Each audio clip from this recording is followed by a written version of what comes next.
So, having looked at the overview of the Part 3 stroke standards check tests, I now want to look in a little bit more detail at each of the 17 competencies.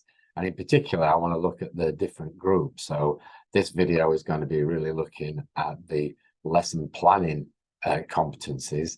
And the next video will look at risk management, and the final video will look at learning and teaching strategies. Even though we're actually going to be looking at the three groups, as you will see, they are quite interconnected. And so it is difficult to look at them totally in isolation because there's a lot of crossover, as we saw when we looked at the previous video, when we looked at the, if you like, the traditional teaching cycle that we had of the old core competencies and the various instructional techniques. As we went through the CSA, SUSIT, and SORCIT, or whether we use the more modern goal-orientated coaching methodology, that again was briefly described in the last video. And as we said in the last video, really a combination of coaching along with the more traditional teaching cycle is probably the best strategy to adopt when it comes to taking your Part 2 and your Part 3. So let's have a look at these 17 competencies in more detail. And to do that, I'm going to share the screen.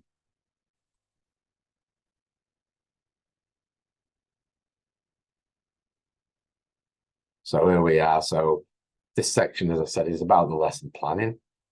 So let's have a look at the 17 competencies. 4 are for lesson planning, 5 are risk management, and the remaining 8 are for teaching and learning strategies. The ones we're going to concentrate on in this video are really L1 to L4. And as you can see from this diagram, these competencies actually really drive the whole process, not surprisingly, because you can't really start a learning process until you know what it is that you're aiming for and have some sort of plan about how you're going to achieve what you're going to achieve. So you always start with where am I now, where do I want to be, and how am I going to get there? So this is really what L1 to L4 is all about.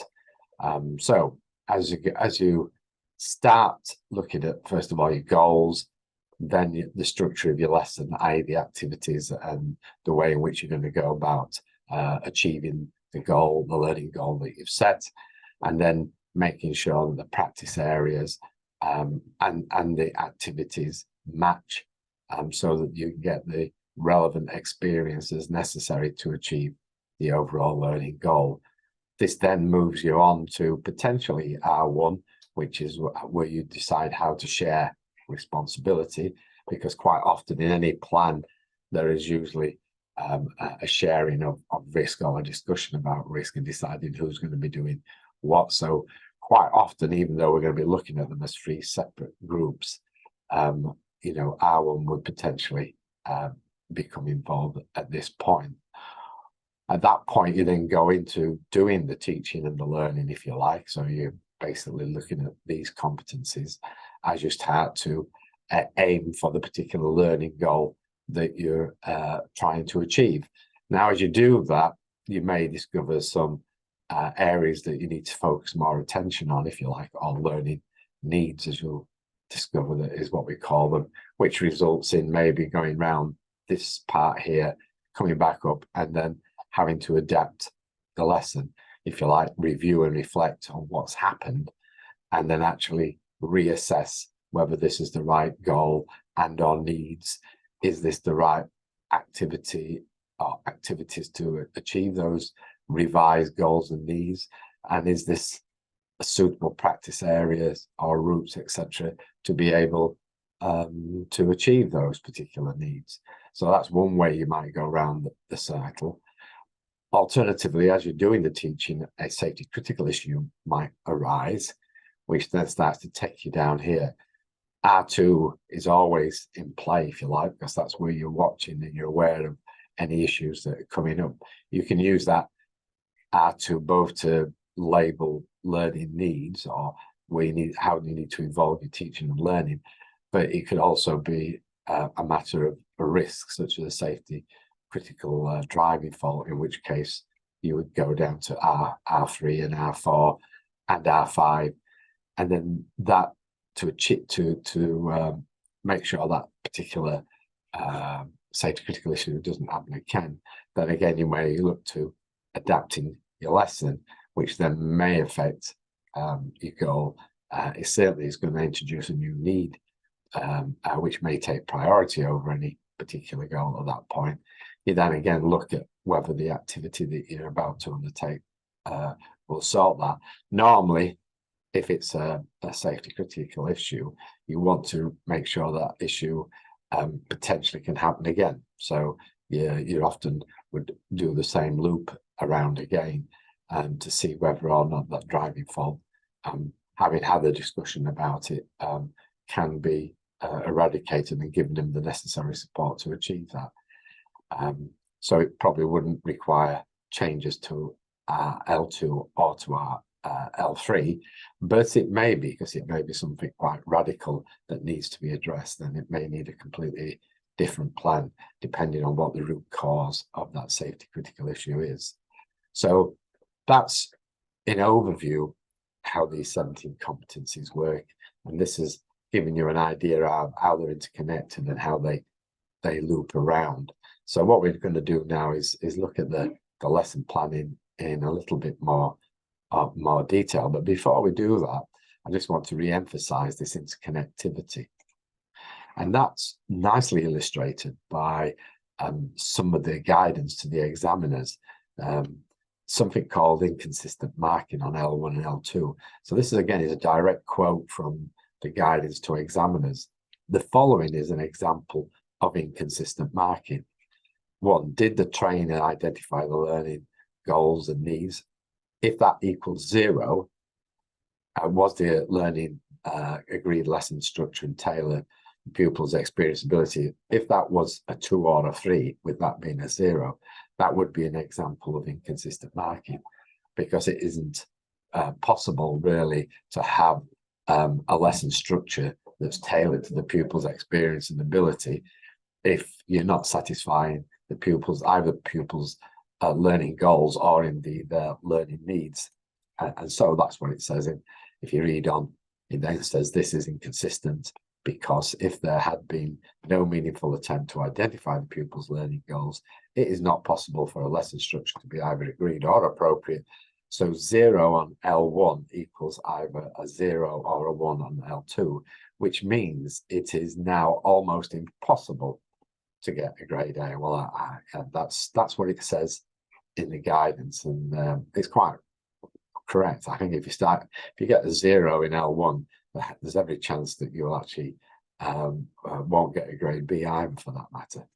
Because the thing to realize is that many of the competencies are interconnected, and the inability to achieve one can have a knock-on effect to the others. So if the learning goals or needs haven't been found or addressed, you can see why it would be almost impossible to get a grade A, or indeed, as I said, really a grade B. These 2 items effectively drive the whole learning process, particularly in respect to teaching and learning strategies, but also risk management if one of the learning needs that needs to be addressed is related to a safety critical driving fault, in which case not only would it result in poor scores in the teaching and learning strategies, it would also result in poor scores in risk management. But even assuming that the risk management wasn't an issue and there wasn't any driving faults to particularly deal with, the fact that you're not aiming for the students' learning goals and needs, in other words, you're not progressing them, then your scores on the teaching and learning strategies is going to be pretty low, and so it's probably going to result in a test failure. So that helps you understand really the importance of the lesson planning and how that really, is the main mechanism that drives the structure of a lesson, and it also drives the development within that lesson going forward. So let's now look at the first competence in lesson planning, So we've got the 4 items: goals and needs, lesson structure, practice areas. The lesson structure and the practice areas tie together in effect. Another way of looking at these, and then finally you've got, was the lesson plan adapted?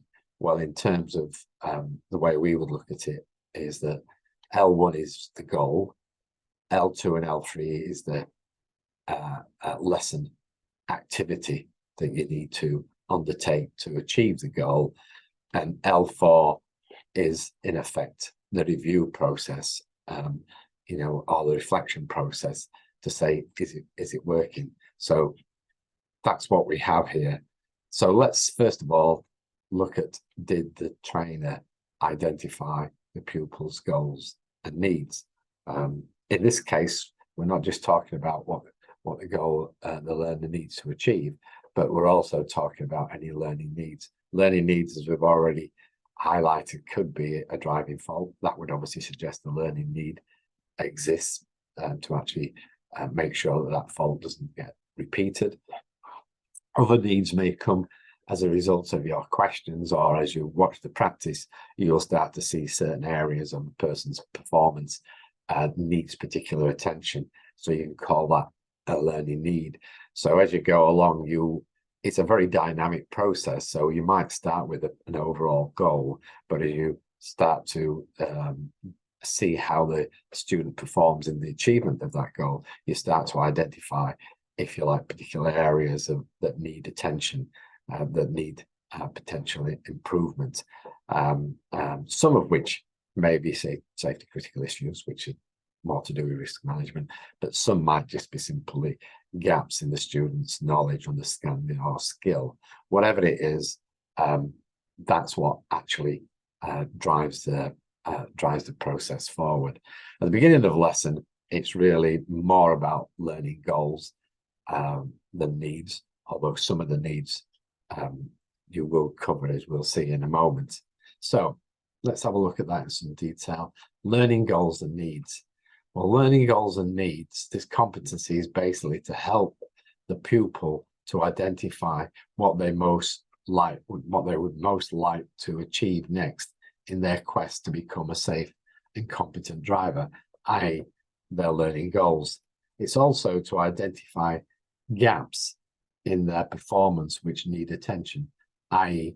their learning needs. The learning needs will normally follow from the learning goals. So normally you start off trying to address a learning goal, and in doing that, learning needs would materialize, which, depending on what they are, would potentially require again some potential adaptation and a change to L1. Other important needs to consider at this time, certainly at the beginning of a lesson, is the pupil's physical and emotional state. Are they tired, ill, or distracted? If any of those situations were the case, which is why at the beginning of the lesson you ask how they are, and how they're feeling, and are they looking forward to the lesson, basically, it's so that you can assess whether that will influence either the goals that you set, or indeed the plan that you're about to create, bearing in mind what the physical and non-emotional state of the student is on this particular driving lesson. The other needs you might consider, again, it is down to the individual student themselves. If they have what I've called learning differences and or preferences, then these may need to be considered. Learning differences, as we'll see later, are also potentially include disabilities, and so we have to consider those as well.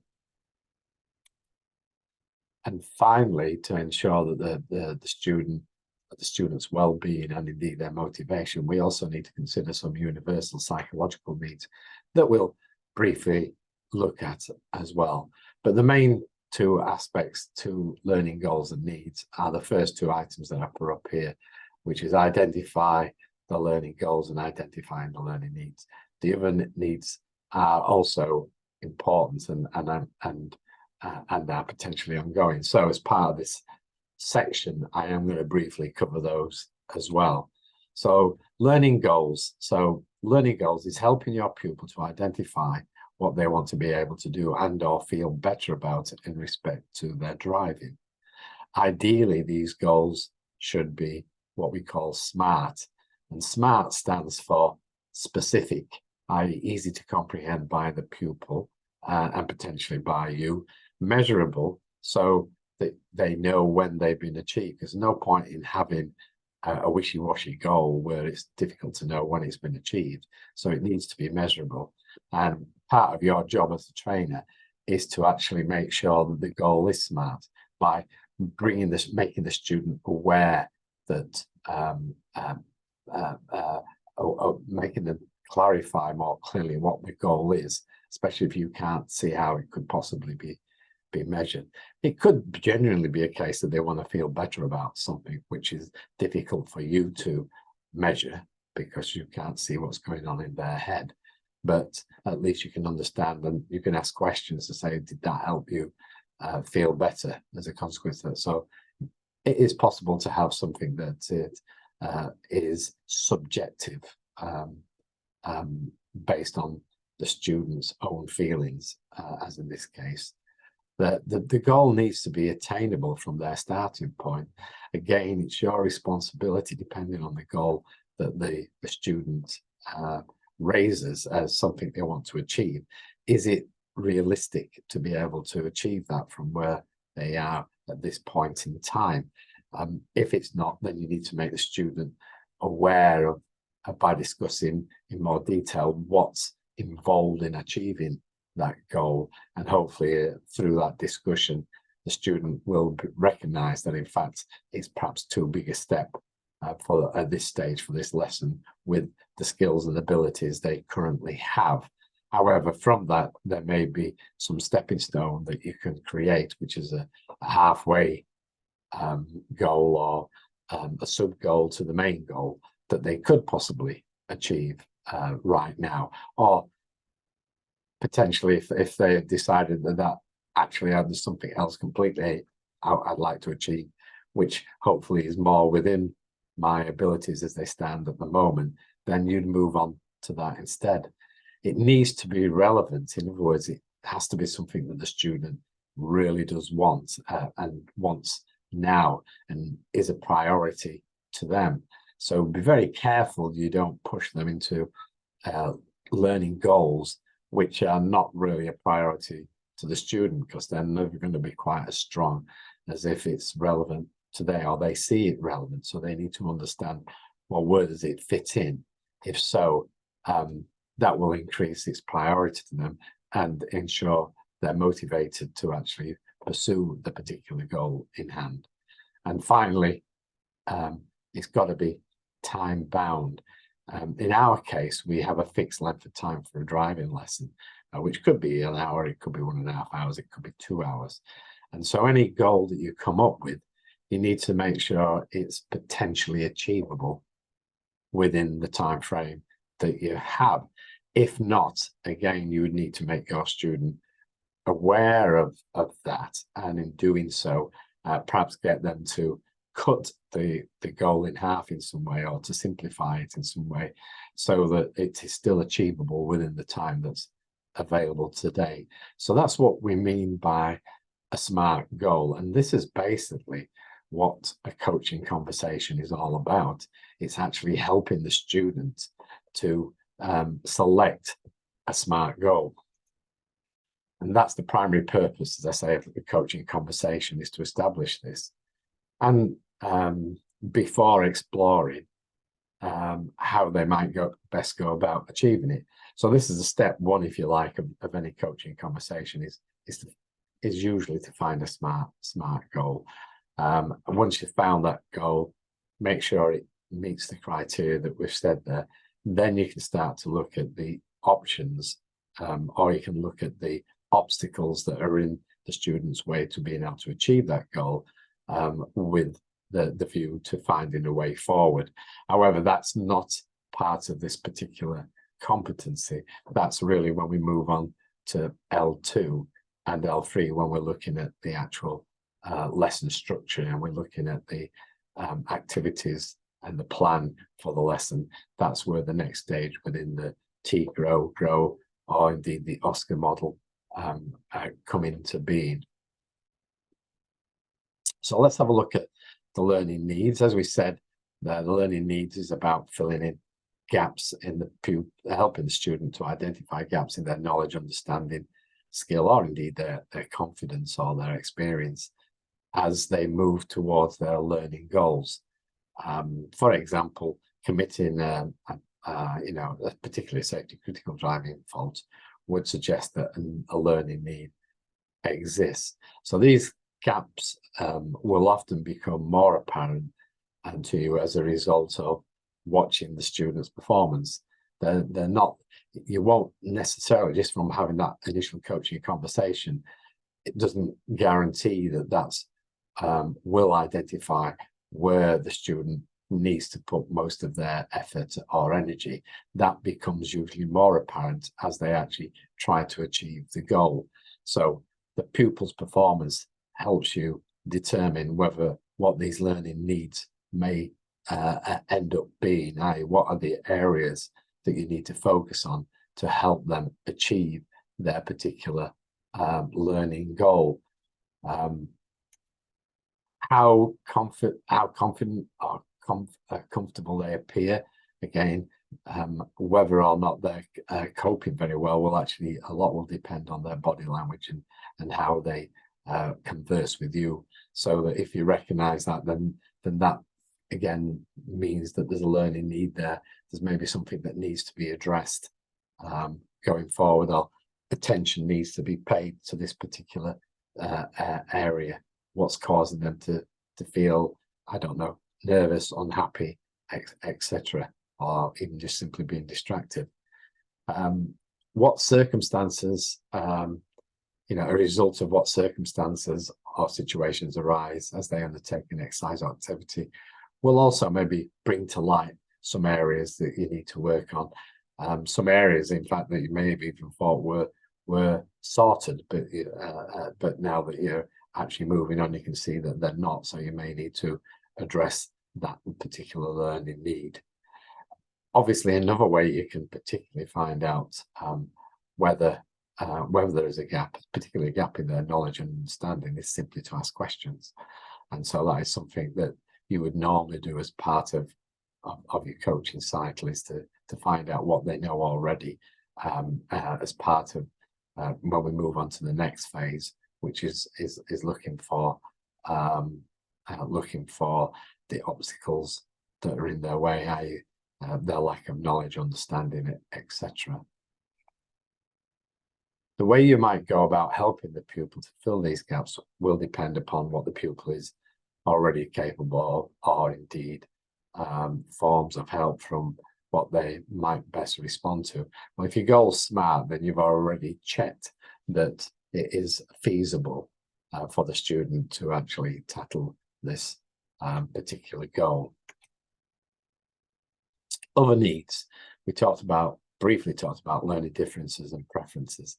What I mean by learning differences is things that could be caused by the student suffering from autism, Down syndrome, dyslexia, dyspraxia, attention deficit disorder, or attention deficit hyperactivity disorder, or dyscalculia or dysgraphia. These are all learning differences or learning needs that the student may have that you will need to address. Now, if you're thinking, oh my goodness, how could I possibly know what to do if my student told me that they suffered from any of these particular issues? Well, the good news is that you've sat next to an expert, because the person will probably be at least 17 years of age, and they will have lived with this condition all their lives. So they will know, and they'll have a good idea what works for them and what doesn't work for them. So the best person to ask is them, and be guided by the student. Don't make assumptions that you know what's best for them based on this, because if you have no experience in this area, then that would be difficult for you. Sometimes there is advice, certainly on, for example, on our Facebook page, there are a number of our instructors that do specialize in these areas, and they can give you some pointers and help. But as I said, the main person to help you is in fact the student, and or potentially their parents may be able to be of assistance and help you in regards to deciding how to deal with these particular learning needs. So that brings us nicely on to learning preferences, or sometimes called learning styles. For a long time, everybody liked to categorize learners into visual, audio, or kinesthetic learners, or VAX as it was called. Well, personally, I don't believe that people have a particular preference for visual or audio or doing things, because they're just three of our senses, and there are other senses that we have as well. So I think learning preferences is something that you can only find out if you ask the pupil themselves. Ask the pupil, have they learnt anything? Have they done some other skill before? Have they rode a bike? Have they done anything? And ask them how they found it, and what they found helped them learn. And from that, you'll get an idea of what their preferences are into the way in which you might decide to go about creating the learning or facilitating the learning for this particular student, very much based on what feedback you get from. So you can see these would normally be done right at the very first lesson, so you wouldn't be doing these necessarily week in and week out. Once you were aware of these things, then you would, if you like, mold your teaching and develop the learning strategies appropriately. Something you would check on every lesson, and in fact during the lesson, is whether their emotional or physical state changes, because if that does change, that may again mean that you need to reconsider adapting this lesson, and therefore looking at the goals and or the plan going forward. Do they appear to be distracted, tired, or ill, for example? If that's the case, you may decide to simplify the goal, because you can see that they're struggling, and it's not because they can't normally do this, it's simply because at this moment in time they're not particularly feeling well, or there's something that's worrying them or concerning them. So you've got a choice. You either terminate the lesson because of this, or you say, well, is there something that we can do despite the way you feel, that will actually aid your development within the time that we have available. So that's how you would cope with that particular situation. The final thing that I mentioned as part of needs, which I'm just going to try to cover quite quickly, is the universal psychological needs. We all have psychological needs that we need fulfilling, and it's important that these needs are satisfied for our well-being and an autonomous motivation. You can think of these universal needs in the same way as you think of physiological needs like hunger, thirst, and sleep. If you remember Maslow's hierarchy in the How Do We Learn presentation that I developed many years ago, then this is the upper parts of that hierarchy that we're looking at. And it's quite important in regards to client-centered learning, as you'll see. If you're wondering why we're covering psychological needs as part of the instructor training program. So what are these needs? As we said, there are three needs. Autonomy. This is feeling like you are in control and have choice. It's about you being able to make informed decisions based upon your values and your beliefs. It's about taking responsibility for your decisions and your actions. This is from your pupil's perspective, if you like. This is what your pupil will want to feel like. They will want to feel in control. They will want to feel a certain amount of autonomy, because we all do. We all want to feel competent, and we all want to master things, because we get a buzz out of achieving things, especially if things we perceive as being a challenge. However, it's important that we as trainers make sure that the challenge is just right. It's not too easy, nor is it too difficult. It's just right for the student's abilities at this time. So by doing that, we can invoke this feeling of competence, because as they achieve each challenge, they feel more and more competent in themselves and feel good about themselves, and they will therefore get more enjoyment and excitement from the learning. So it's important that you create this environment in which the student feels able to go at challenges, feels able to have a go at challenges, that feel confident in their ability to complete challenges, and feeling that goals are achievable. These things are important if you want to be the best of the best. Relatedness, it's important that we feel connected to others, and it's important that we recognize we can communicate with others on the same wavelength. It's also important that we have people who we know genuinely care for us and are not going to judge us, and do totally respect us. So this is relatedness. All these things are important, and I know we've talked about these things in previous workshops as being important. We called it having what we call an equal relationship. So I thought it was worth reminding everybody about these psychological needs as part of looking at L1, because the core of client-centered learning is really about successfully addressing these needs. It's about actively involving the learner, building autonomy and responsibility, and learning through success, i.e. challenges, which you achieve, rather than failure, i.e. continuous fault correction. Helping the student to learn, helping the learner to learn on their terms, not yours.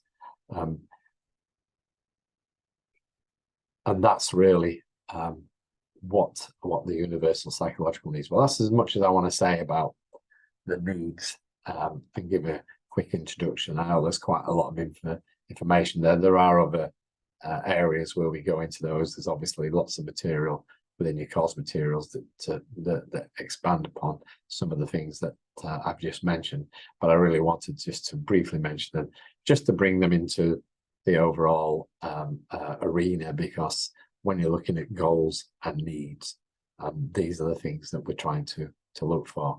So if we look at the DVSA's guidance to examiners, this is what they state as potentially representing good practice or indications of having competence in regards to identifying the pupil's goals and needs. First of all, encouraging the pupil to say what they want from the lesson, fairly obviously. If early in the learning process, ensuring there is an understanding about responsibility for managing risks. That's the R1 that we'll be talking about in the next video, and we briefly mentioned when we were giving you an overview of how all the competencies interrelate to each other. Asking questions to ensure understanding, not guessing what they need, what they want, but actually making sure you fully understand and clarify what they want, and make sure that the goals that they're choosing are smart, as we've said before. Checking understanding as the lesson progresses. So don't assume that the start of it is the end of it. You're continually checking understanding as the lesson progresses, and you need to listen to what the pupil is saying. So don't only give your feedback to them, but watch for feedback from them to you, because this is key again to you making sure you can match your teaching strategies and learning strategies to their particular needs. Listening includes taking note of their body language. So if you do any of these things, or if you do some of these things, then the examiner is thinking, yeah, you're doing the right job as far as that first competency is concerned, identifying the pupil's learning goals and needs. Finally, a quote from the examiners, the guidance to examiners: it is also important to remember that a better understanding of the pupil's needs may emerge as the lesson progresses, as we've already intimated. It follows that this criteria cannot be ticked off, if you like, simply at the beginning of the lesson and then forgotten about, because it's a continual loop and process, as we've already hopefully clearly described. And we look at the DVSA's guidance to examiners on terms of lack of competence. This would be indicators of lack of competence, making assumptions about understanding or experience in respect to the pupil's understanding or experience, failing to note negative or concerned comments or body language that shows any form of discomfort, undermining the pupil's confidence. And that can be done in several ways, but in this example, it's by continually asking questions clearly beyond the pupil's knowledge or understanding, and pushing the pupil to address issues that they are not happy to talk about.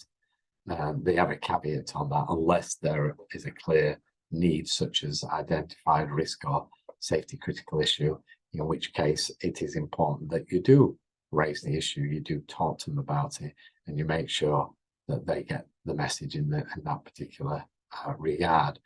So that's what they would consider as lack of competence.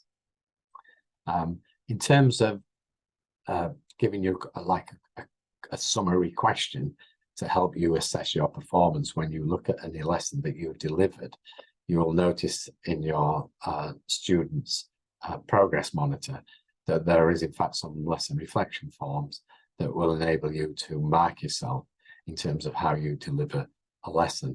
And in respect to the first competency, this is basically what you need to ask yourself. Did you ask the learner what they wanted from the lesson, or indeed the next learning activity? For example, what lesson topic in the program to follow, to cover, and at what level, or which skills or abilities they would most like to work on next, or any other aspect of their driving they would like to feel better about. So it's about asking questions, and based upon their reflection of the last lesson. So if they're following the LD system, they will hopefully have done a reflection in their workbook. Then you would look at that reflection and you discuss that with them first. And then you would actually look at any plan that they'd formulated, if they had formulated a plan for this lesson. Actively listen both to verbal and non-verbal communication from the learner, clarifying your understanding and responding accordingly. Make sure you understand the meaning behind things that you're not sure what they meant by what they said, or by the way they looked, or particularly if what they say is not congruent with what their body language is saying to you, then that needs to be explored, it needs to be clarified. Help the learner to formulate SMART goals, as we said, based upon where they are in the course program, how they feel physically and emotionally, and any other practicalities they may need to consider on the day, using simple Q&A. So you can simply use a series of questions and answers, or you can use and follow a coaching model like GROW or OSCAR, ready for the next step or chunk of learning. You continually assess the learning needs of the learner, although you could say this is really an L4 competency, but if you don't monitor, if you're not assessing their learning needs as they go along, then you're not going to be able to recognize when those learning needs need to be changed effectively. We've also tried to show you express the same thing again. So it's a duplication of what we've just said, really, but we're now trying to express it as a learning target, i.e. as an objective of what you need to be able to do. So you need to develop an ability, or your ability, to identify the pupil's learning goals and needs by using coaching or simple question and answer technique, and actively listening to the pupils, the learner's responses, relating to those questions, on relating them to the reflection of their previous lesson or activity, or their assessment against the LD targets. If they're completely new to you, the first thing you may have asked them to do is go through the driving skills workbook, mark off the target, so you've already got a starting point as to where they feel that what they've already achieved thus far, and it gives you a starting point to work from.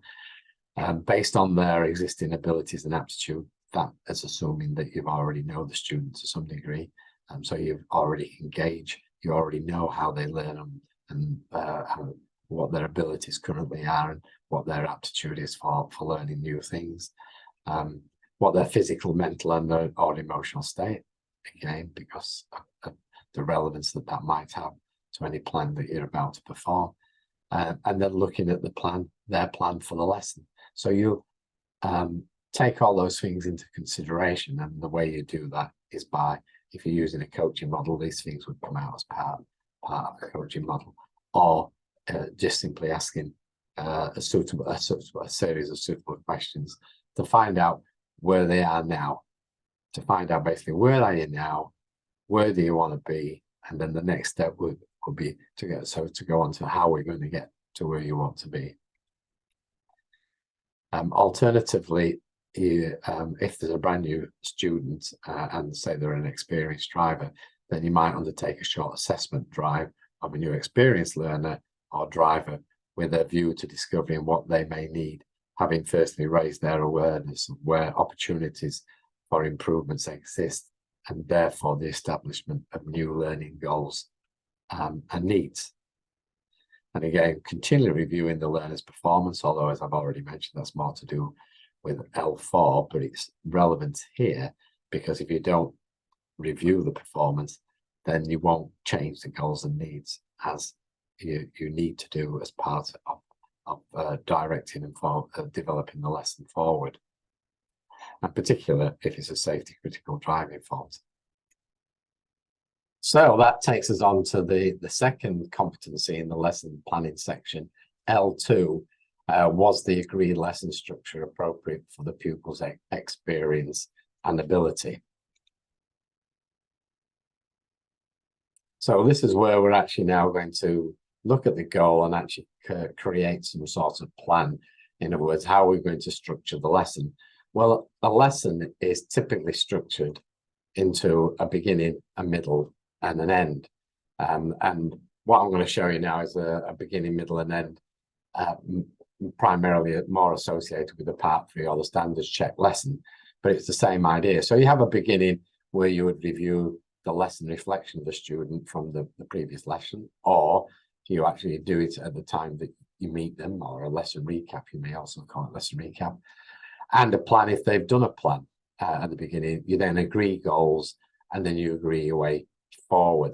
The middle is where you actually do the lesson steps or the lesson chunks. So each activity or each cycle is a goal, a learning task or activity, followed by a review, followed by another goal, another learning task stroke activity, followed by a review or a reflection. And within any lesson, depending on how long the lesson is, there could be anywhere between 4 to 6 different cycles or chunks within any particular lesson. And then at some point you get towards the end of the lesson as time runs out, and then you have obtain feedback from the student. If you're using the LD system, possibly mark the targets, confirm the next lesson, and so on and so forth. So that's typically the structure of a lesson. And this is what we're assessing now as part of the second competency. Was the lesson suitably structured, appropriate for the pupil's experience and ability? So if we're looking at it from a part 3 and standards check point of view, you can still do the lesson beginning, but you wouldn't do that with the examiner in the car. You'd do that before you actually got to the test centre. You can still use the LD system workbook at the start lesson as you would normally. Once you're at the test centre for part 2 or the standards check, the examiner would ask you some questions about the pupil just to find out what level they're at. And you would show your PDI log if it was a part 3 logbook, sorry, if it was a part 3, if requested. And then you briefly go on to summarize where you are so far in the lesson and basically what you're planning to do next. And then that would actually take you back into the middle of the lesson structure. To keep the wheels moving, which is primarily what the DVSA would like to see in a part 3 or a standards check, would probably require you to rely more heavily on traditional instructional support. Because instructional support is a way of enabling the student to continue, even if what they're doing is slightly out of their depth at this point in time, and using the application of the old core competencies teaching cycle, but as we said before, in a client-centered way, rather than progression via small, easy steps or chunks, using coaching conversations alone.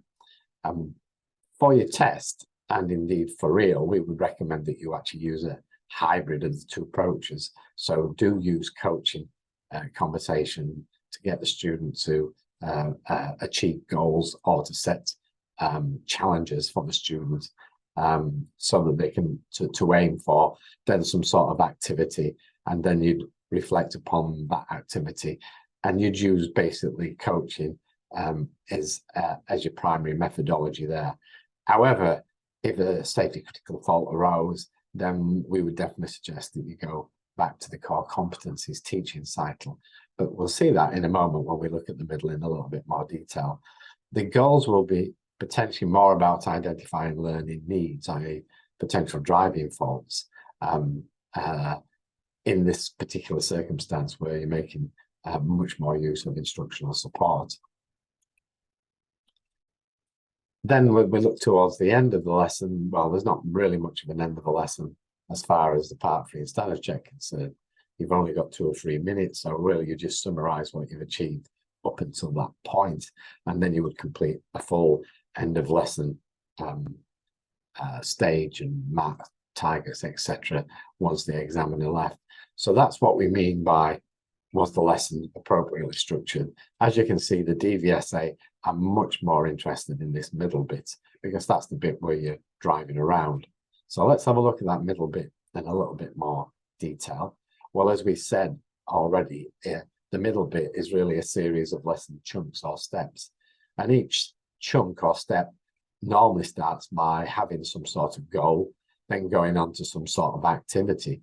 Because the goal is often to develop some form of skill, then it would actually be some sort of practical activity, and then followed by a review and a reflection at certain points when you felt it was appropriate to either increase the challenge or to reduce the challenge, as the case may be, or indeed to increase or decrease the support that you're providing if you're using more of a traditional instructional approach to help guide and train the learner. So the goal, L1, is the goal basically. Client-centered learning should predominantly be goal-driven if at all possible, using coaching rather than fault-driven using the old core comps, with each learning activity seen as a challenge to achieve something that makes it a little bit more interesting. So every time you go around this loop, ideally the challenge should slightly increase, and so that every time they complete a successful loop, the student feels proud of their accomplishments, rather than it being fault-driven and a fault to correct. However, from a risk management point of view, as you'll see in a moment, if you have a safety critical fault, then you need to deal with that appropriately, and that needs to take priority over your normal development of goal, activity and reflection. Learning, so what you're trying to do, you're trying to learn through repeated success. So every step is a successful achievement that actually then encourages the student to go further. This feeling of success and euphoria seems to really accelerate the learning process of an individual, and it gets them excited and eager to continue on to the next step, which is completely the opposite if every time you're pulling them up, or if you're having a discussion about is to do with what mistake they've made now, what fault they've made, and why they've made that mistake. So you can see why ideally you want a more positive, success orientated methodology to aid in the learning, rather than necessarily being totally fault driven.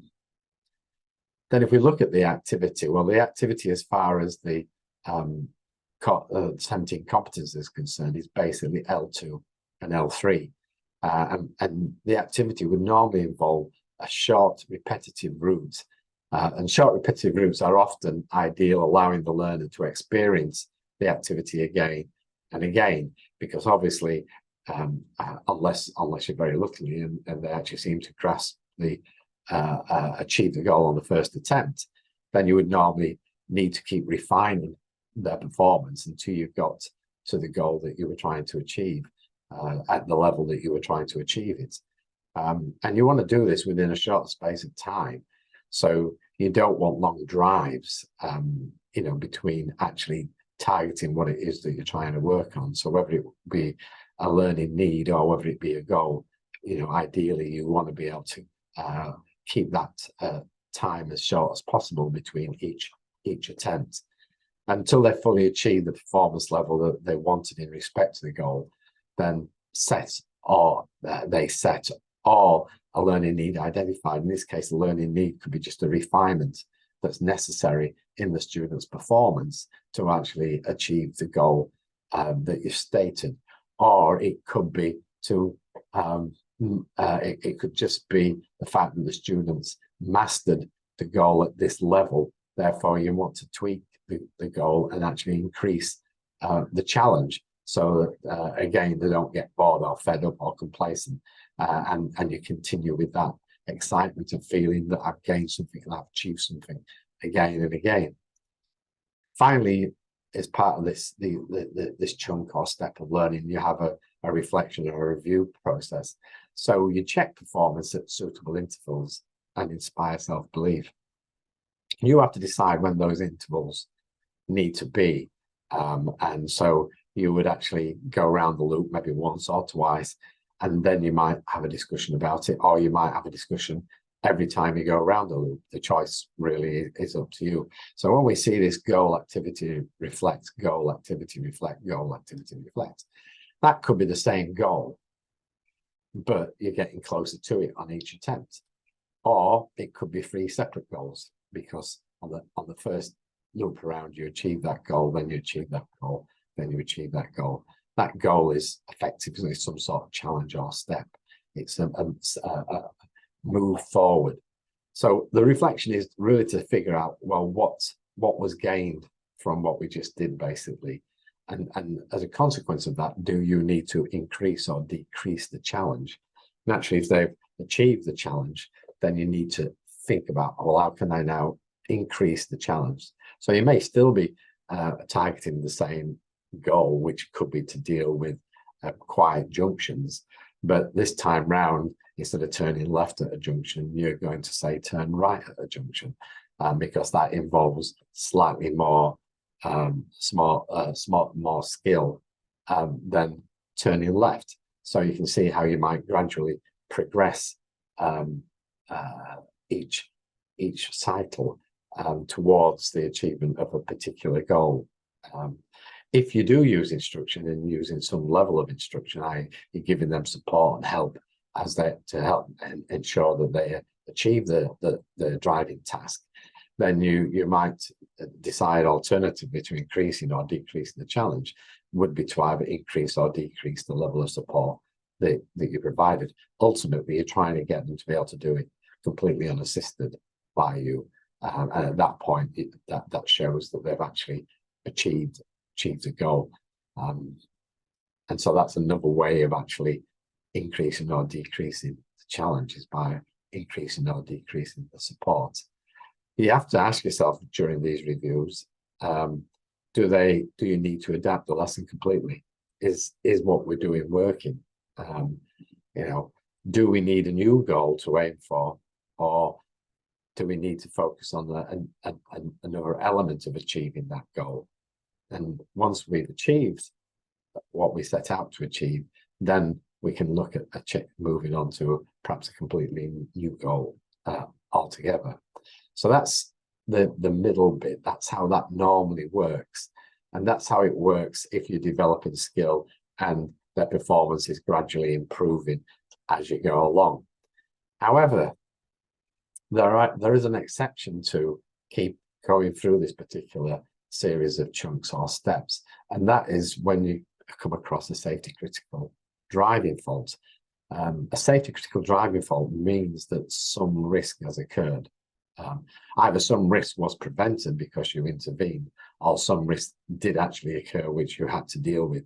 and it was unexpected. You either had to come in with lots of extra support to prevent the safety critical fault from happening, or you were fortunate that the safety critical fault didn't result in an actual incident, and as a consequence of that, then you need to really focus all your attention on this in respect to risk management. So at this point, you're really going to jump out of your if you like, your competencies for lesson planning, and we're going to look a bit more at risk management. So if it was a serious safety critical fault, then you'd apply more of the old core comps approach, but in a client-centered way. So as we said previously in the last video, see it, which is basically R3, say it, which is basically R4, suss it, which is basically R5, and sort it, which is basically L4 and L1 to L3 going forward. So that's where you would interrupt this. And so this is where you can see here you're using coaching, start to use coaching, but now you have a serious driving fault. So now we're using more of the teaching cycle, because it's imperative that that fault doesn't get repeated. Well, one of the ways you can make sure that fault doesn't get repeated, of course, is to actually intervene by giving enough support to make sure that the fault doesn't occur next time. But you can't continually keep giving support to stop the fault happening. What you have to do is obviously gradually reduce that support so that they can do it independently. And at that point, you could then go back to perhaps the original goal that you were pursuing. But as soon as a safety critical fault happens, then your attention really has to be drawn to that.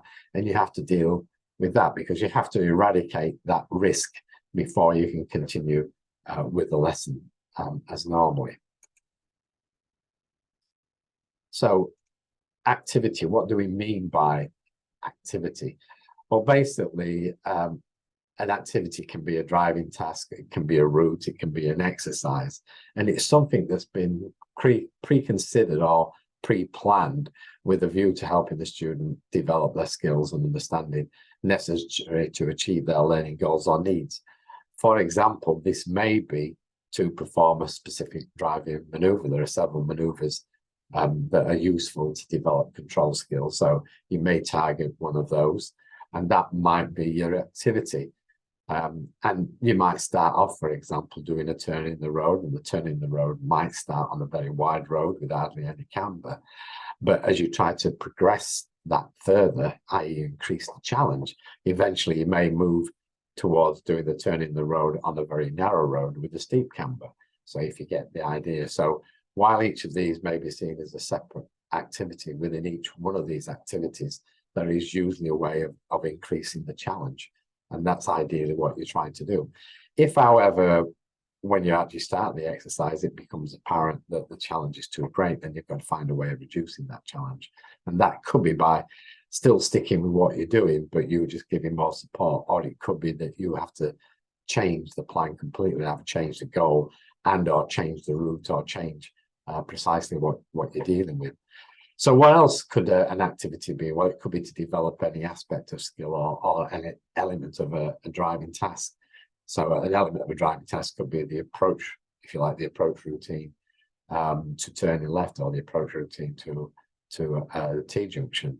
An aspect of skill could be to do with controlling the clutch, or it could be to do with a hazard perception skill or an anticipation skill. So whatever it happens to be, or it could be the ability to make decisions when you're meeting oncoming traffic. That is an aspect of skill and an element of driving. It could be to deal with specific road features and conditions. So as we said, you can be roundabouts, T-junctions, could be crossroads, could be traffic lights, could be pedestrian crossings, etc., etc. And like with all these situations, you normally start off with the easiest form that you can find, and then gradually build up the student's ability by increasing the challenge each time you move forward, having had a short review or a reflection. Deal with specific situations or circumstances that can arise If you've got an area where there are some particular situations that are quite common or circumstances that arise, then the activity may be to work on that and to make sure that the student can deal with whatever that might be. It could be just to deal generally with hazards, both static and moving. It could be to deal with any combination of any of the above things, really. So that's what an activity is. If you look at the driving skills workbook, then you will actually see that we have something called learning steps and tasks. Those learning steps and tasks basically are examples of the types of activity that you might engage in to develop the skills that are necessary to deal with that particular lesson topic that's in the workbook. So that gives you more idea of the sort of things that you want to do. But they're just examples, and of course, we want you to be creative and think perhaps of your own examples and ways of developing the necessary skills, understanding, and knowledge that a student may need. Finally, on this list of examples, there's an assess test readiness in part or in full. So it maybe the exercise is to do a full mock test, in which case you're going to obviously behave like an examiner would behave. So that's what an activity is. You could call it, you've created a structured experience for them, and through that structured experience, they will develop certain skills and understanding. As I've said before, the activity may include instructional support from you as either a pre-planned agreement to share responsibility for the management of risk, which is moving on to the next section really, which is R1, or to prevent a safety critical fault from occurring, which is really R3 to R4, or to take advantage of any teaching opportunities. So you may use instruction, or you may explain things as you're going along because you can see an opportunity too good to miss, and it's a rare thing that happens. So you feel it's worthwhile talking about that for a short period of time because it's rare that it happens. So they're the reasons why you may get involved in some sort of instructional teaching support. Is for those particular reasons. Don't be afraid to give support that is welcomed by the learner, but make sure it would not be considered as over instruction. And over instruction, for example, could mean any unwelcome or unnecessary instructions, because what you're trying to do, you're trying to avoid building dependency upon your instructions, but rather you're trying to make them self-sufficient.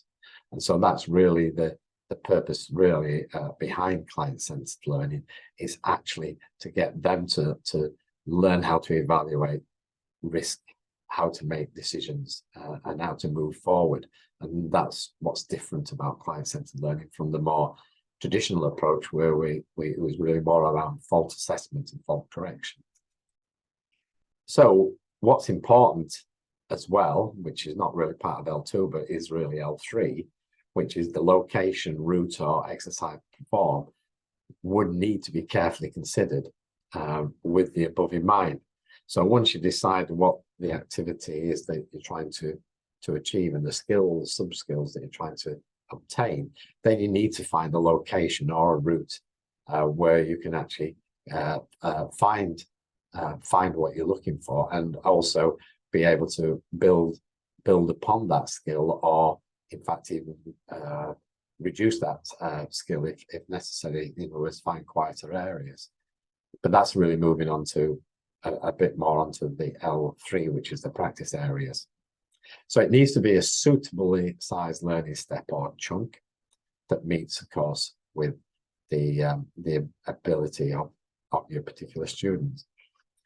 As it says here, the more independent learner can be in the activity, the more effective the learning will be, because the more they will be doing it for themselves, and the greater the feeling of success the learner will experience as a consequence of them doing it for themselves. So let's look at what the DVSA talk about what a lesson structure is. And this is again from the DVSA's guidance to examiners.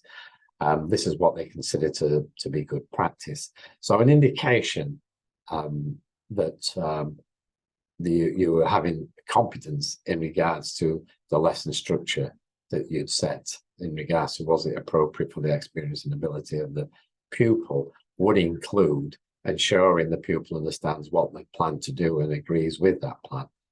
So you can see here the client-centered coming out that it's no good you having a plan and then dragging the pupil along with that plan. It's important that they agree with that plan and they understand the plan. They understand what it is that they're trying to achieve, and they understand why what they're about to do will help them achieve the goal or the learning need that's been previously identified. You need to have a lesson that reflects the information given by the pupil and the learning goals they want to tackle. So, you know, it's no, so if a lesson does that, if it reflects the information that was given by the pupil and the learning goals that they wanted to tackle, then that obviously would indicate that you're doing the right thing as far as the lesson structure is concerned. Building in opportunities to check the statements made by the pupil before moving on to more challenging circumstances. So what it's really saying here is check with the student, make sure that before you move on, you've listened to what they have to say before you actually step up the challenge. And when I say step up the challenge, that's done totally with the support of the pupil. So you basically might say, do you think it's time to move on, or do you think we could make this a little bit more interesting? So what can we do now to make the challenge a little bit greater so that you still involve the pupil?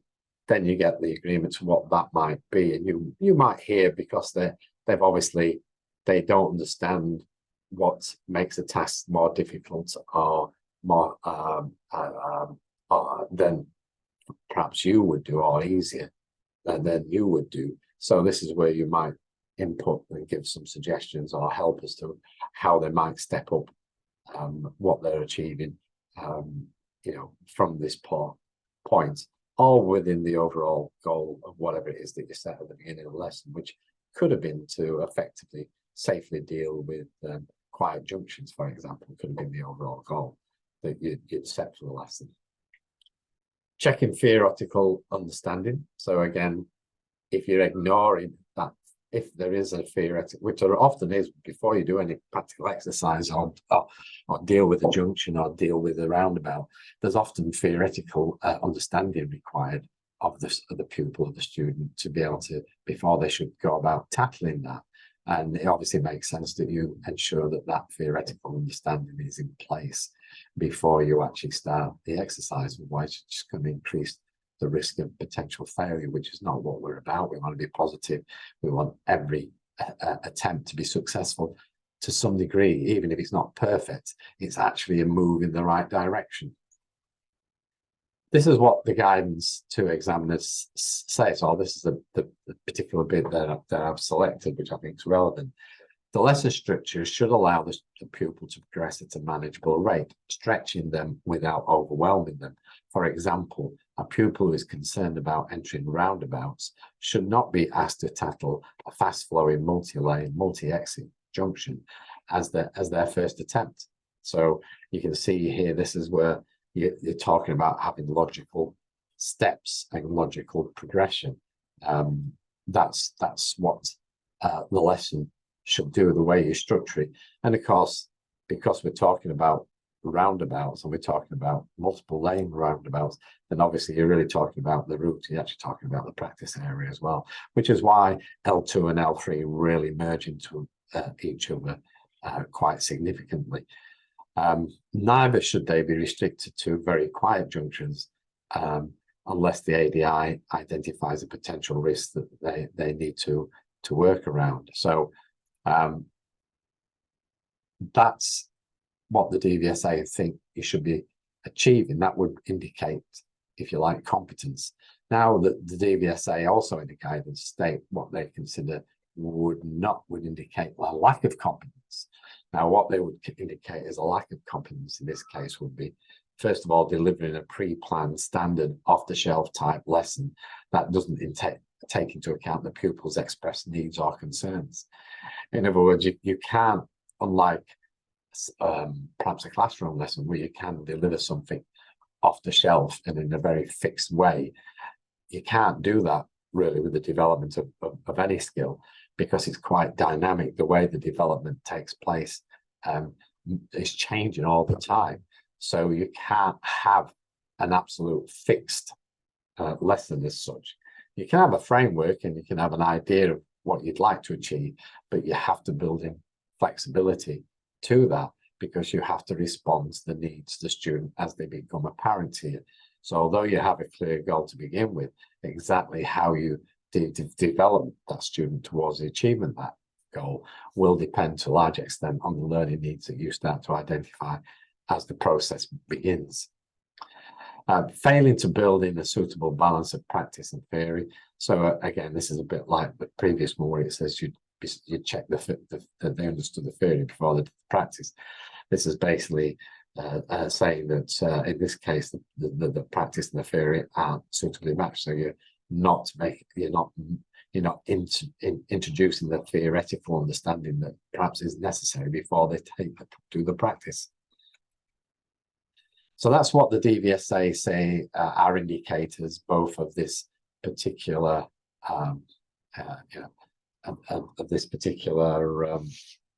criteria being satisfied, this particular competency being satisfied. So was the agreed lesson structure appropriate for the pupils' experience and ability? So to help you decide this for yourself, because one of the things we want you to do is just like we're encouraging you to get your students to develop their own learning and work out things for themselves. We want you to do the same. As part of training, you'll probably have a trainee license, or you'll certainly at least teach for free. And what you need to do is continually reflect on your performance. So when you have done your lesson, you'll find in your students' logbook that there is in fact some lesson reflection forms at the end. And we also have some for those who want to do the standards check as well. And what we're saying here is when you're marking yourself between 0 and 3, these are the questions that you need to ask yourself. Did the learning steps, activities proposed or undertaken meet with the learner's learning goals and needs? Did they meet with the learner's current capabilities and level of confidence? Did they meet with the learner's full approval and commitment, i.e. challenging but not daunting? Did they build up the learning logically in small, easy steps? And did they make good use of the time available? So this is what you need to ask yourself when you're reflecting upon your performance after going through a lesson under this particular L2 competence. Did you provide opportunities to reflect and or review progress? So this is, again, was that built into the plan? Was there somewhere where you could stop, or was there a quiet part of the road where you could have that discussion? If it's all guns a blazing and you can never get the time to come up for air, then that's not good either. So that's what it means by provide opportunity to reflect on or review progress. Did you ensure the lesson in each step chunk had a clear beginning, i.e. a goal, a middle, i.e. a planned activity, and an end, a reflection or a review, which we talked about both in the first video and we've shown earlier on when we were looking at goals and needs? And did you ensure the balance between theory and practical experience worked well? So they're the questions you need to ask yourself before you actually give yourself a 0 to a 3. Now, if we look at it, we look at the same thing, but from a different perspective. If we're now saying, well, what do you need to be able to do to satisfy this competence? Well, you need to develop your ability to, first of all, discover, using either Q&A or coaching, a suitable plan of logical, practical, safe learning steps or chunks for the lesson based upon the learning goals and needs of the learner and their current capabilities stroke level of confidence. CL1. And the practice areas and routes at your disposal, CL3, which we'll be looking at in a moment. You can see how it's very difficult to separate L1 to L3 because they're almost one and the same exercise, which aids effective learning and manage risk, giving preference where possible to the learner's own ideas in this regard. Again, this is the client-centered bit.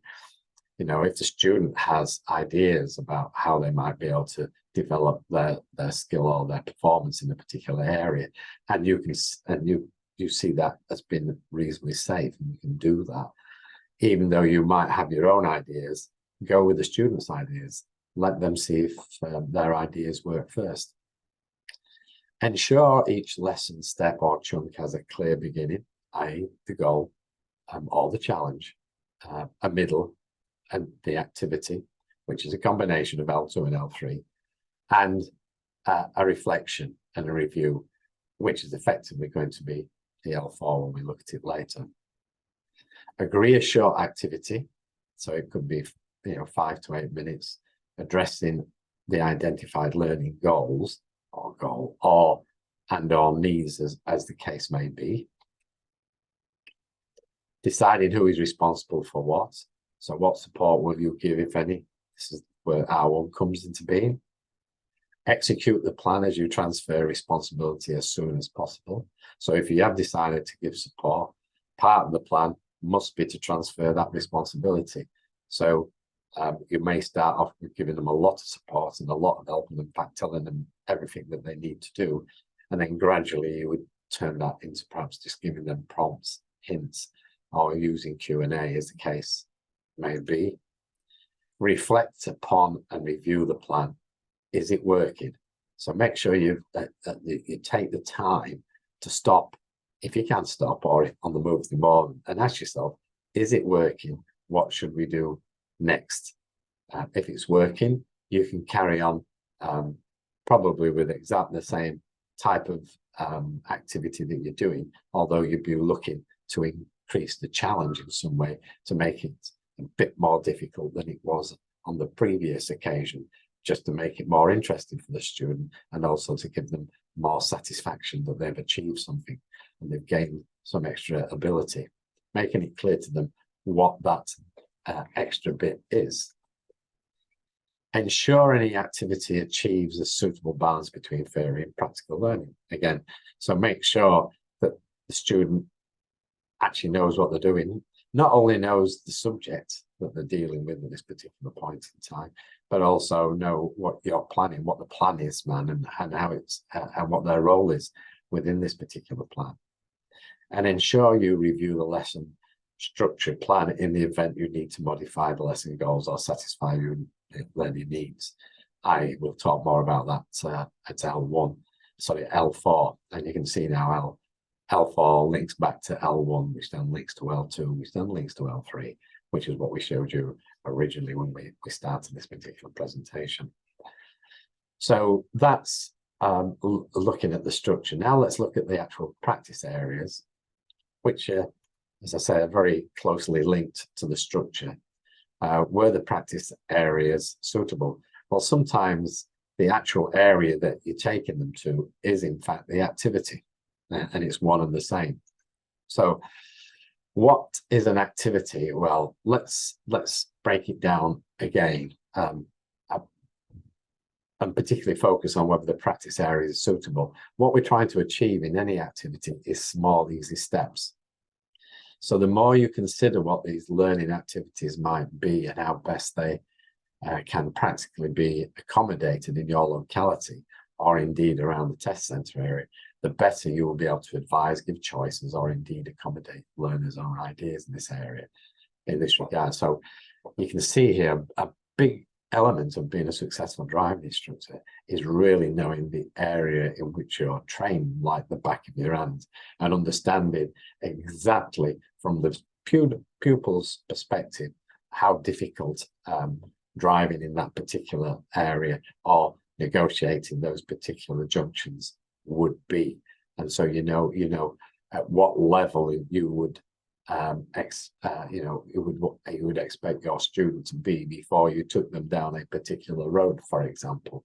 So you need to have a good understanding of that, and that will take time and experience to develop. And one of the reasons why you've got all these exercises in Binder 1, which asks you to go out and plan a lesson for each of the lesson topics, is so that you can start that process now, start thinking about it. As I've said earlier, the sort of activities that you might wish to undertake to help develop the skills are in the learner's workbook, as we talked about before. And there's a good example. It's not the only activities. You can create activities of your own, but these are activities that we've had reported back from a lot of our instructors that do work as a means to help the students at whatever level they happen to be, dealing with whatever it is that's appropriate for them to deal with at that stage. So, small easy steps. This is the activity. So it's really small easy steps is a combination of what the activity is and the practice area, the location where you're at, you know, the road that you're dealing with, the junction that you're dealing with, etc. Is it suitable to help achieve satisfied learning goals on these areas? So that's the first thing, is either the activity and the route suitable for achieving those learning goals and needs? Well, if it isn't, then it's not the right practice area. Is it suitable for the learner's capabilities at this stage?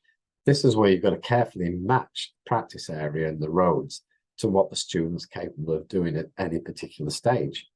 The more they're out on the depth, the more mistakes and the more safety critical mistakes they may make.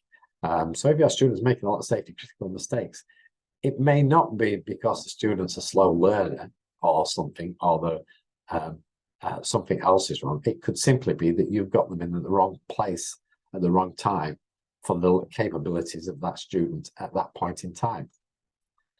Is it suitable for the learner's current physical or emotional state? Again, as we said before, something could have happened, and it may not be a fault of you or indeed the student. It could just be that a situation has shaken them up, and as a consequence, they're now in an emotional state of shock. So do you carry on with the lesson in the situation where you're at now, or do you think you're going to need to ease off and take that into account? Well, naturally, of course, you need to take these things into account.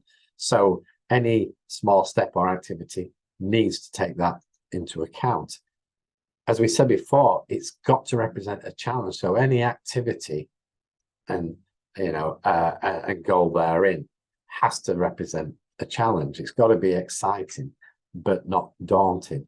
It's got to, and it hasn't got to create a feeling of dread. So even though the goal may be simply to deal with quieter junctions, then obviously there are lots of different types of junctions that exist possibly within a quiet area. And so each one of those represents a different challenge of its own. And also some of those junctions may have good sight lines, some may not have good sight lines. So you would take them on the wider best view type junctions to begin with in the quiet, in pursuit of dealing with quieter junctions. And then you would obviously look towards the junctions that perhaps where the roads are narrower, the corners are tighter, and the sight lines are not as generous. So that gives you an idea. And it's important that you make the learner realize that they are taking a step up.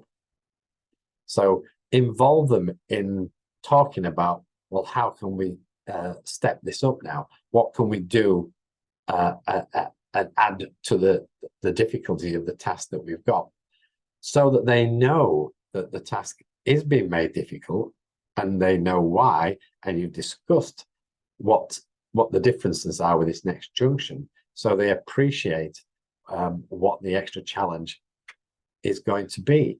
So that's why this is important, making sure that each activity, each small step has a clear challenge. And at that point, you would obviously look at the student, and if the student looks like they're unhappy about it, then you need to look at it again and perhaps reappraise what you're going to do next.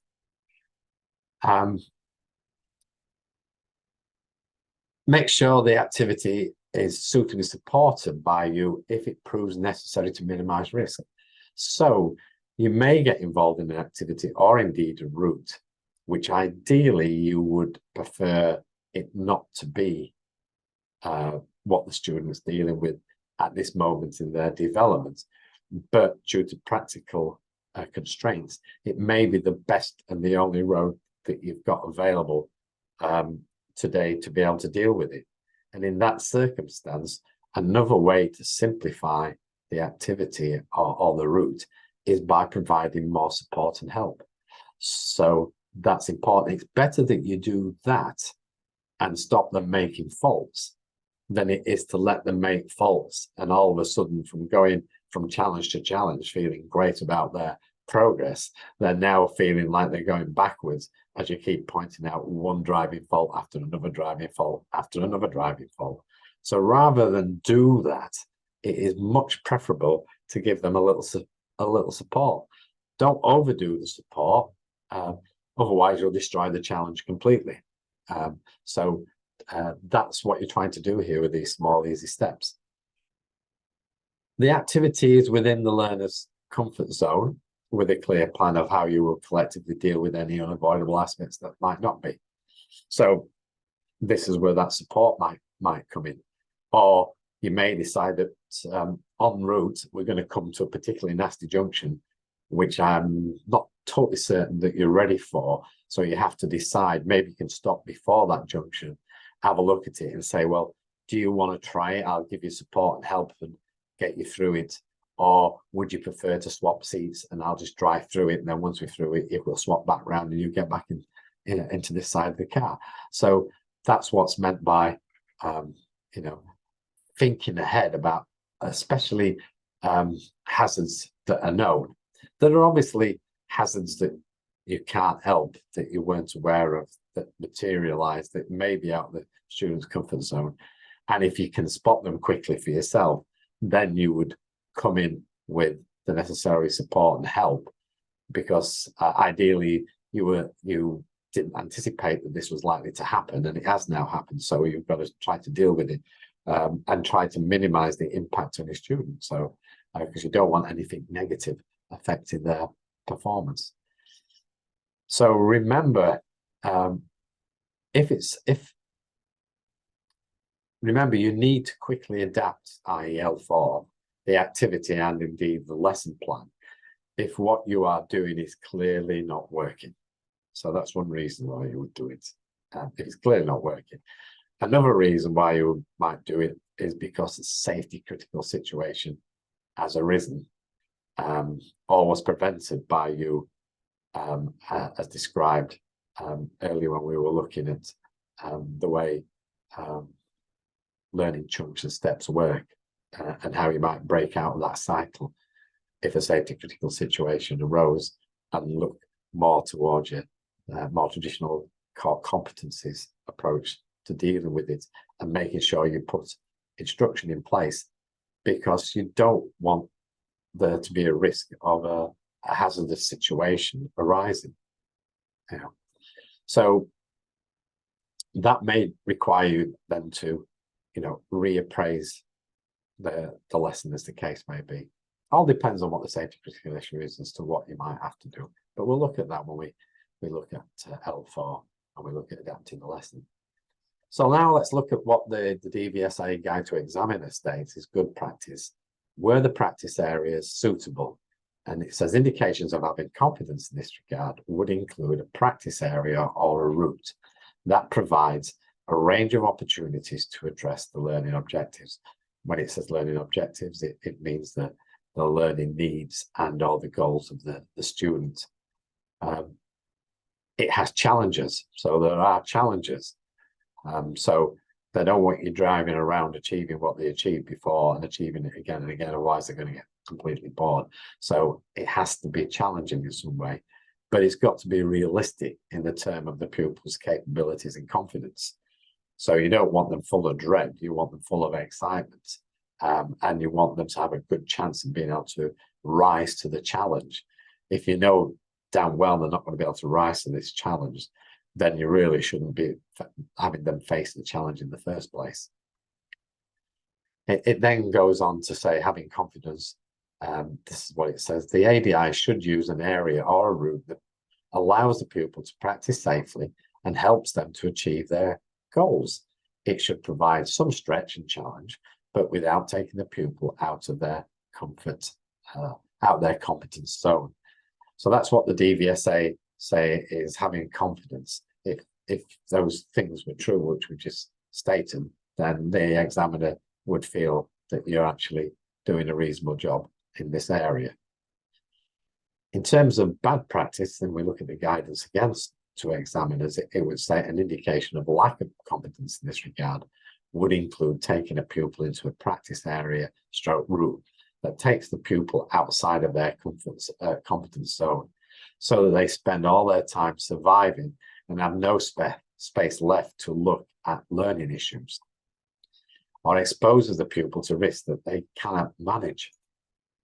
So that's the practice areas from the DVSA's guidance to examiners perspective.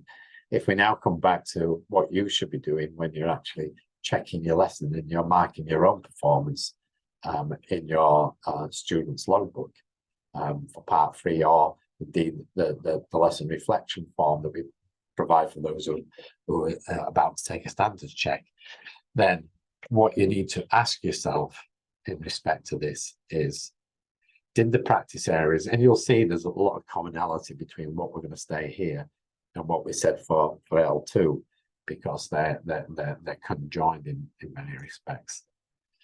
Did the practice areas meet with the learner's approval and agreement? Did the practice areas support the learner's goals agreed and or learning needs identified? Did the practice areas allow for development in small, easy steps or chunks? And did the practice areas represent a challenge, but not beyond the learner's comfort zone? And did the practice areas provide opportunity to progress further than planned, or consolidate revisiting existing skills if needed? So any plan, you need a plan A, which is if everything goes according to plan A, then you don't need a plan B or C, but you need to have a plan B and C. And the plan B is, what if they progress more rapidly than you anticipated? Are you close to an area where you can actually stretch that student further or not? So ideally, you need to be able to think about, well, what would you do if they achieved all the challenges much more quickly than you anticipated? What other challenges could you set, and where would you be able to go in respect to the area within which you're working? Conversely, if the student, for some reason, perhaps is not feeling well, or is actually there's something distracting him, we've got a problem at home, then, and he's struggling, or indeed if it's a part 3 or standards check, just the fact that there's an examiner now in the back may actually have unsettled your student to such a degree that you might need to be able to take a step back and revisit previous skills. So again, you have to have a plan C. So the plan C is, where, in this area, where can I go if I need to take a step back? So that's what that's meaning, basically. And present any unreasonable risks. So did the area present any unreasonable risks? And it may be impossible to have an area that doesn't prevent some unreasonable risks. But if so, was there an agreed risk management strategy in place to deal with them safely? So if you know about those risks, or it's highly likely that risk would occur in that area, then you need to have a strategy in place. You need to discuss that with the students and to make them aware, if that happens, then, and it's specific to this area. For example, you might be going past the fire station and the emergency lights might go on and the fire engine might come shooting out of the road. Then make them aware that that risk is there, so that they're not totally and utterly surprised by it when it happens. So that's something you could obviously discuss. Or if there's a particularly complicated junction that, you know, ideally you would prefer them not to tackle at this stage, but it's the only sensible way to go around this particular route to meet all the other needs that you want, learners' needs. Then you've got to decide how you're going to deal with that particular aspect of the route or the area when you come across it. So that's how you would assess, you know, whether you give yourself 0 or 3 on the practice areas when you're actually reflecting on your own lessons that you've delivered, either if you're teaching for free or if you're actually on a trainee license, or if it's just a normal driving lesson, if you're already a qualified ADI and you're looking for a standards check. So this is looking at, it's the same information, but it's looking at it rather than from an assessment point of view. It's looking at saying, well, what abilities do you need to develop? So you need to develop the ability to find suitable practice areas, routes, and locations to undertake any learning steps, chunks, which aid effective and safe learning towards the achievement of the learning goals and or needs of the learner that are agreeable to the learner, and where possible giving preference to the learner's own ideas in this regard, and have practice areas nearby if possible that also provide suitable opportunities to progress the learner if required beyond what you might expect, or indeed allow the learner to step back to revisit or simplify any learning step activities or chunks as driven by L4 when we're talking about adapting the lesson, which we'll be doing very shortly. So that's, you can use that as a target, if you like, for you to say, well, can I do that? So that takes us to our final one, is the lesson plan adapted, or was the lesson plan adapted? When appropriate, to help the pupil work towards their learning goals and needs.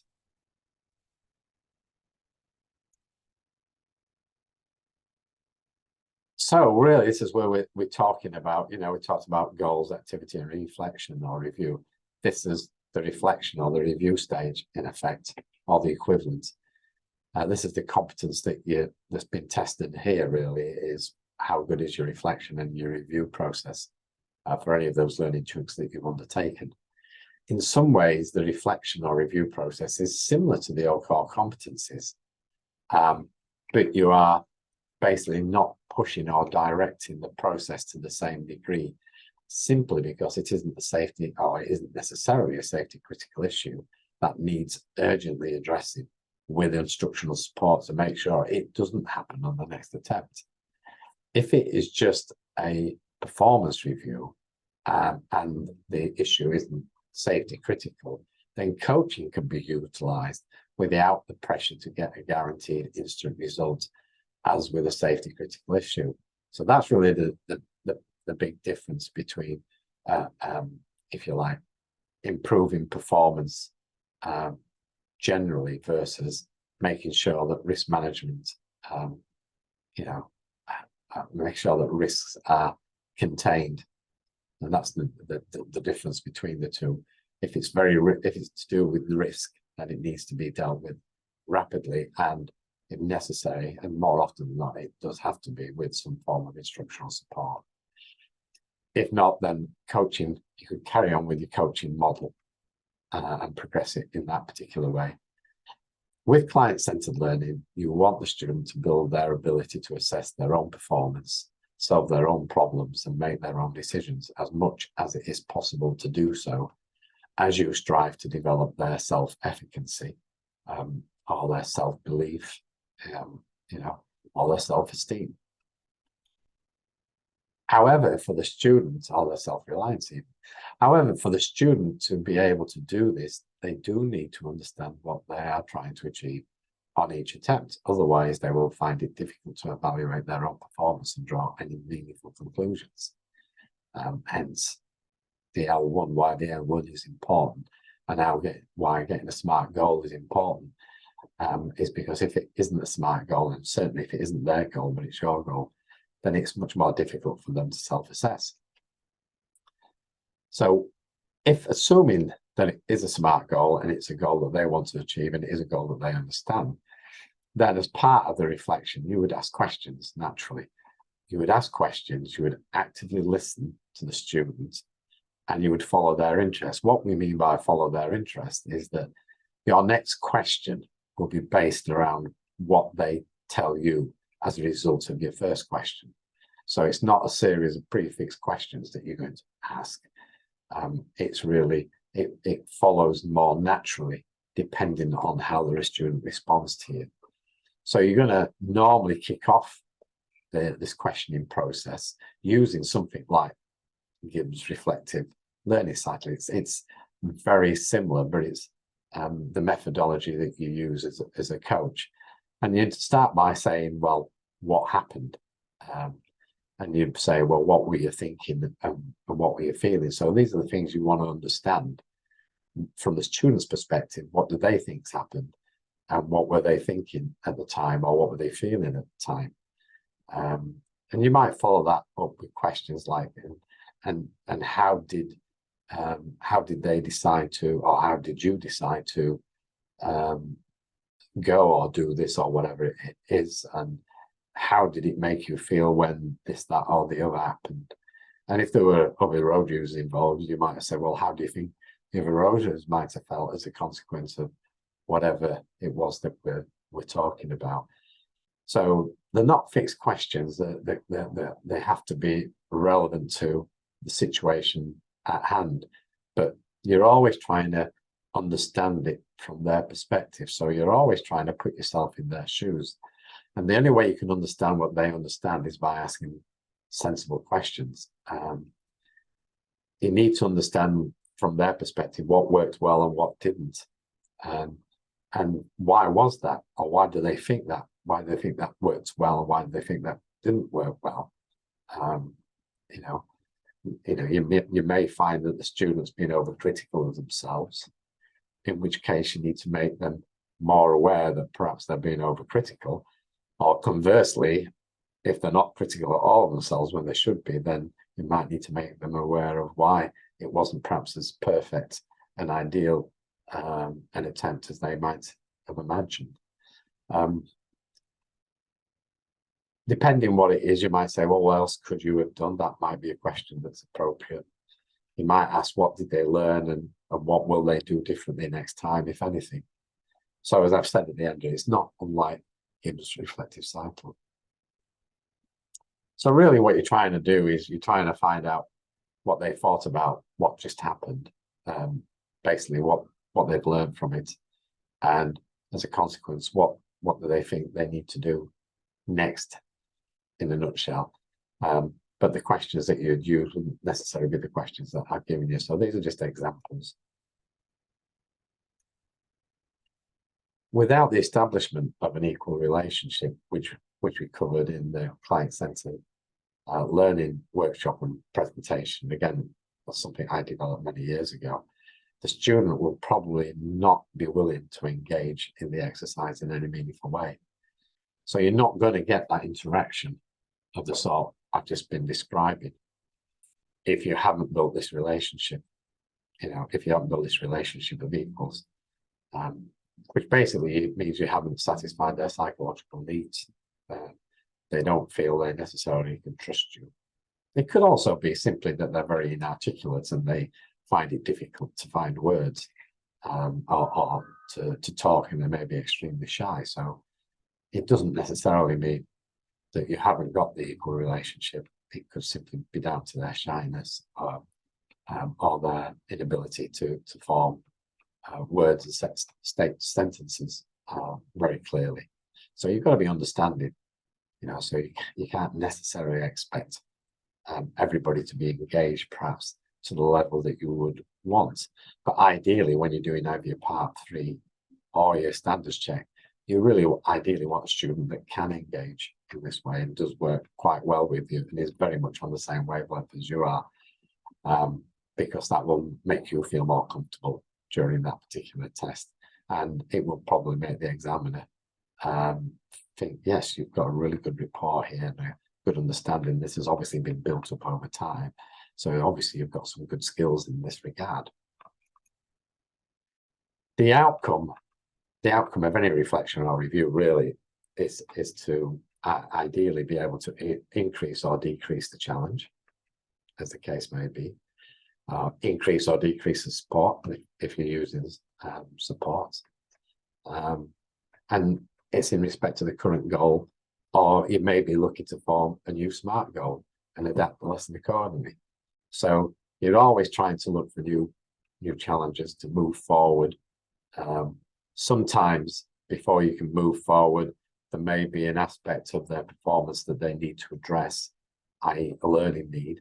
So the next attempt may be just to address that particular learning need before you actually up the challenge, as the case may be, because sometimes you have to make sure people can walk before they can run. But as long as something is being gained, something is being achieved, that's what the examiner is looking for. He's looking for learning to have taken place.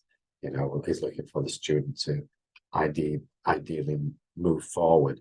He doesn't mind if they have to move back because of circumstances that you've observed, and therefore adapting the lesson and simplifying it is the right thing to do, as long as that is in fact the right thing to do. So that's the reflection and review. So that's the fourth and, if you like, the final step.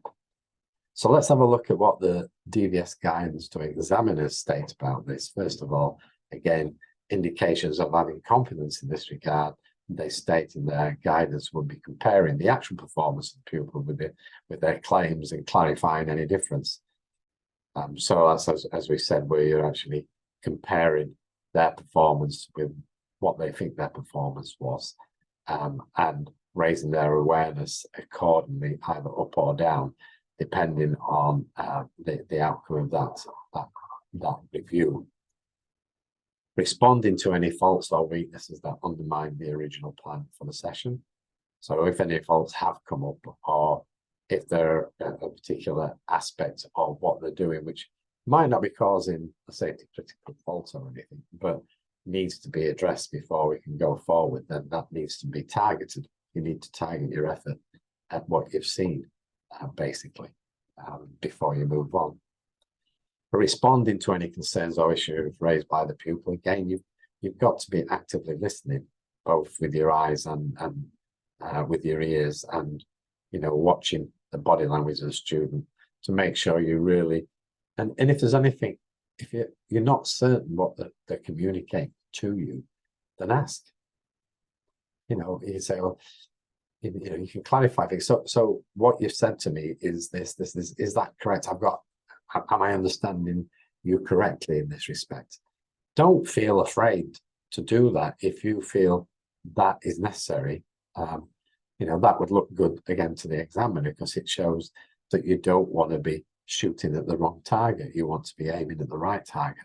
And to do that, you need to understand exactly perhaps what your student's saying to you.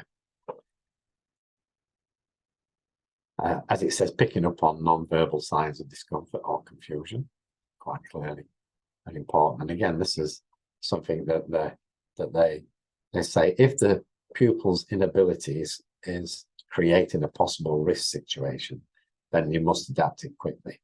So this might require a few extra questions to clarify what is out of line.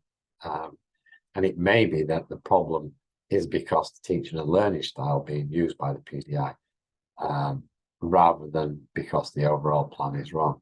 Therefore, maybe you need to adjust what you're doing, rather than adjust the plan overall, depending on what feedback or what your review or your reflection is telling you, or what the student's really telling you. Whatever the reason for adapting the plan, the PDI, ADI must make sure the pupil understands what they are doing and why. So if you're changing anything, you must involve the student, and you must ideally get the student's agreement to that, and belief that it's the right thing to do. Otherwise, they're going to lose motivation, and then they're not necessarily going to cooperate as fully as they would do if you actually took the trouble to explain why you were thinking of changing the plan or doing something slightly different. From a coaching point of view, ideally how you would do that is use questions to raise the students' awareness so that they too would understand what you understand and therefore would logically be in agreement with what you might then go on to suggest. Lack of confidence as far as the guidance to examiners is concerned is persisting with a plan despite the pupil being clearly out of their depth. Persisting with a plan despite the pupil demonstrating faults or weaknesses, that should lead to a rethink of the plan. As we said before, if everything's getting extremely negative and you're forever finding faults and weaknesses, then you've really got to ask yourself, is this the right plan? Is this really helping the student, or is it demoralizing the student? Are they going to go away feeling worse for their experience rather than better for their experience? So clearly that shows a lack of confidence. Changing the plan without rhyme or reason would obviously suggest that to the examiner as well, and failing to explain to the pupil why the plan has been changed, as we talked about before. And again, text straight from a quote straight from the guidance to examiners: the PDI ADI should be willing and able to adapt if the pupil appears to be uncomfortable or unable to deal with the learning experience that the PDI ADI has set up, suggests that it is not providing what they are looking for. So that's what it says. If the learning experience that the PDI has set up suggests that it is not providing what the pupil is looking for, then it needs to be changed. It's not right. You need to adapt the plan.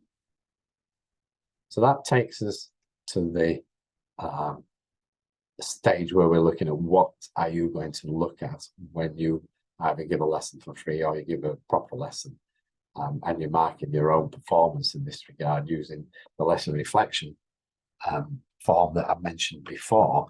How are you going to decide whether you give yourself a 0 or a 3 for this? Well, ask yourself these questions.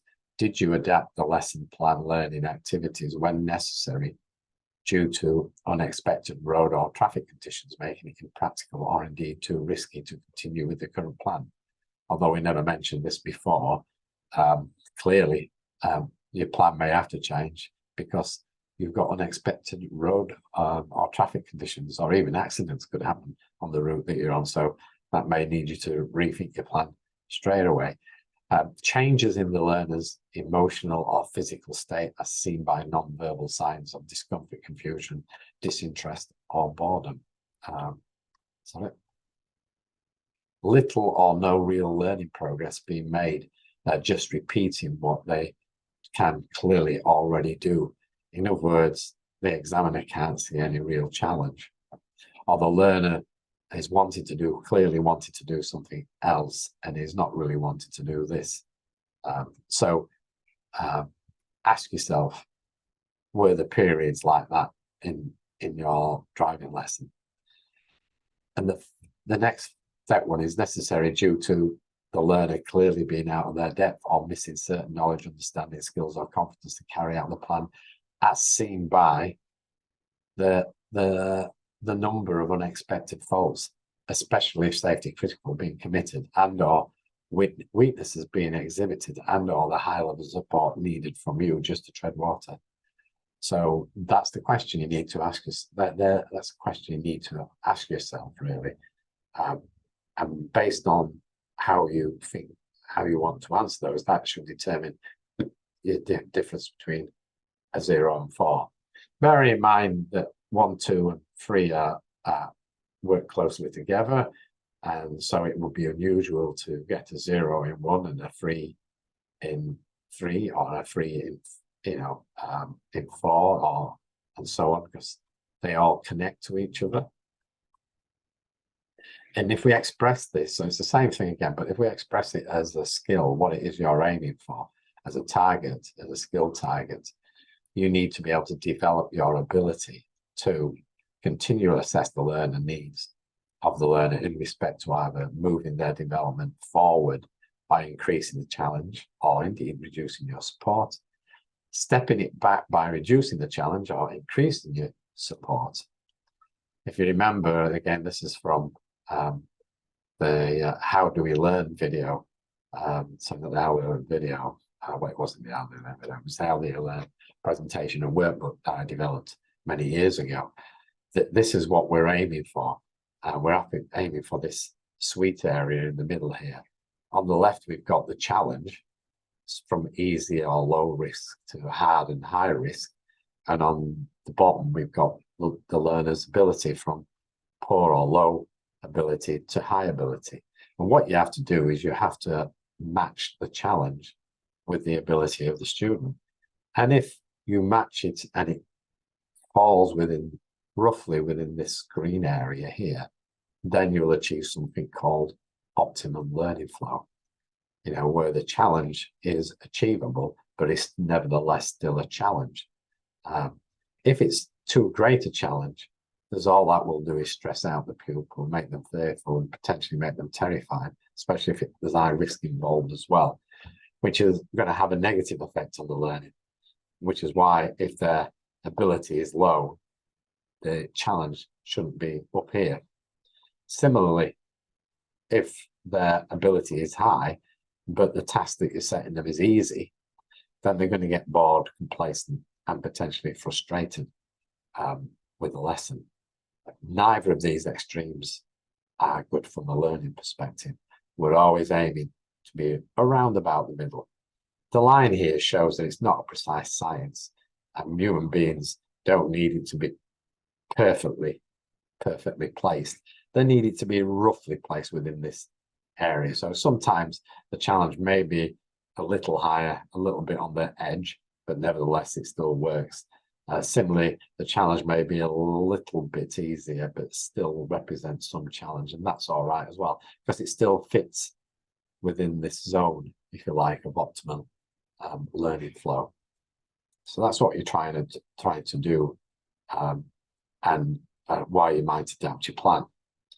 So you're doing this, stepping it up and stepping it down with a view to reappraising the suitability of the current goals chosen, i.e. L1, the planned activities, L2, and the supporting practice areas, L3, the level of instructional support provided, which is basically R1 through to R3, and or the teaching and learning strategies used, which is T1 through to T7, which we'll look at these more later, but most especially after the occurrence of a safety critical incident, i.e. when you've gone into R4 or R5, then you particularly need to look at adapting your plan.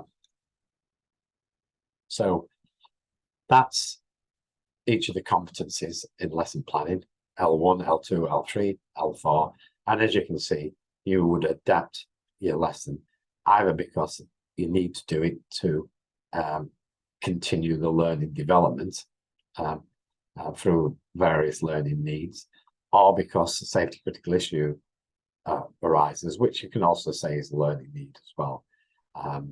But for either reasons, then you're potentially going to need to adapt your lesson in some way, which means you may need to look at your goal and or the learning needs that you're going to particularly focus on. You're going to have to look at the activities that you're performing and the areas and the routes with which you're performing them, and you need to decide if you want to focus on something, how can you focus on that? What do you need to do to focus on that particular area within the area that you're in? So that may require you to modify your plan in some way. L2 and L3 are effectively your plan. And then we're back around and you're looking at R1 potentially, if you're sharing responsibility. You're looking at your teaching and learning strategies going forward, which we will look at later. So that brings us back to where we started, which is the 17 competencies. And you can start to see now how they interconnect, as they go through. So you've got, and we'll be looking next at R1 through to FR and safety needs. So we'll make that clear and we'll show you why they connect more. And then we'll go on to looking at teaching and learning strategies. So that's all I want to cover in this particular video at this stage. The next video, as I stated, will be to look at the risk management aspect of the 17 competencies. And then the final video will look at the teaching and learning strategies. So